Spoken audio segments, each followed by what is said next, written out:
పచ్చ పెసలండి ఇవి, పొట్టు పెసలు. వీటిని ఒక 3-4 అవర్స్ ముందు నానబెట్టేసుకొని చక్కగా ఉడకపెట్టుకొని ఉల్లిపాయ పచ్చిమిర్చి వేసి పోపు చేసుకుంటే కూరలాగా చాలా బాగుంటుంది అనమాట. ఉడకబెట్టిన తర్వాత నేను ప్రాసెస్ చెప్తాను. ఇప్పుడు ఉడుకుతున్నాయి. ఉడికిన తర్వాత ఎలా వేయాలో చూపిస్తాను. పెసలు ఇలా ఉడుకుతాయి కదండి. ఉడికిన తర్వాత దీన్ని ఇప్పుడు మనం పోపు పెట్టుకున్నాం. పోపులోకి 2 గరిటెల నూనె పోసుకొని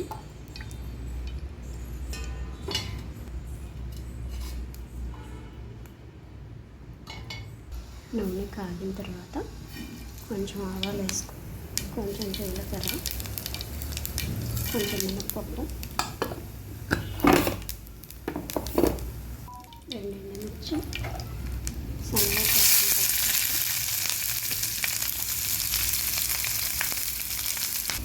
కొంచెం కరివేపాకు,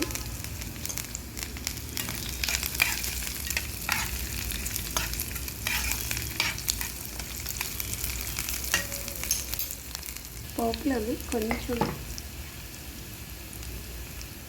పసుపు,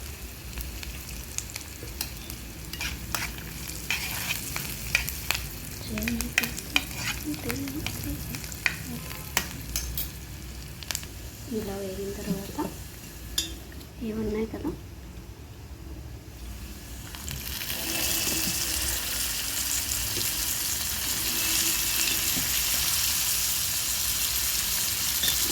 నీళ్ళని వంచేసి వేసుకోవాలండి.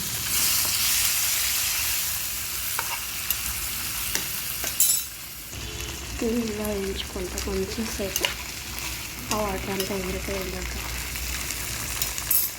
కొంచెం సాల్ట్ వేద్దాం. అసలు ఇందులో ఉప్పు తీసుకోలేదు.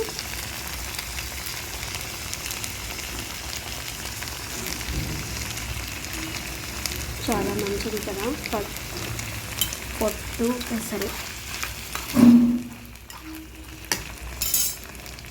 చూడండి, కొంచెం కారం వేసుకున్నాం. ఎందుకంటే అన్నీ కారం వేసి అంటారు. పచ్చిమిర్చి వేసాం, ఎండుమిర్చి వేసాం. ఇది కొంచెం వేసాను కారం. అయితే మా కారం చాలా మంటగా ఉంటుంది.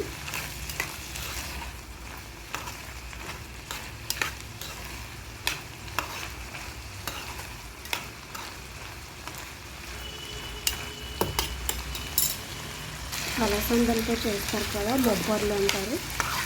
ఇది పెసరకాయ. పొట్టుపప్పుతో ఏం చేసినా చాలా మంచిదండి హెల్త్కి. ఇంతకుముందు కందిపప్పు కూడా పప్పుతోనే ఉండేవాళ్ళు. ఎందుకంటే నాకు ఇలా తెలిసింటే మా అత్తయ్య వాళ్ళకి ఉండేవి. కమ్మలు తెచ్చేసి అలా ఉడకపెట్టేసేవాళ్ళు పొయ్యి మీద. కానీ చాలా ఎక్కువ టైం తీసుకుంటుంది. ఇప్పుడేమో అందరికీ కుక్కర్లు అలవాటు అవుతాయి, కానీ చాలా బాగుంటుంది. మీరు కూడా ఒకసారి ట్రై చేసి నాకు కామెంట్ చేయండి ఎలా వచ్చింది ఏంటంటే. అంటే మొత్తం వాటర్ ఎగిరిపోయిన తర్వాత స్టవ్ కట్టేసుకోవాలి.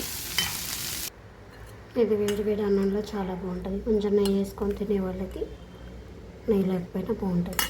ఒకసారి మీరు కూడా ట్రై చేయండి.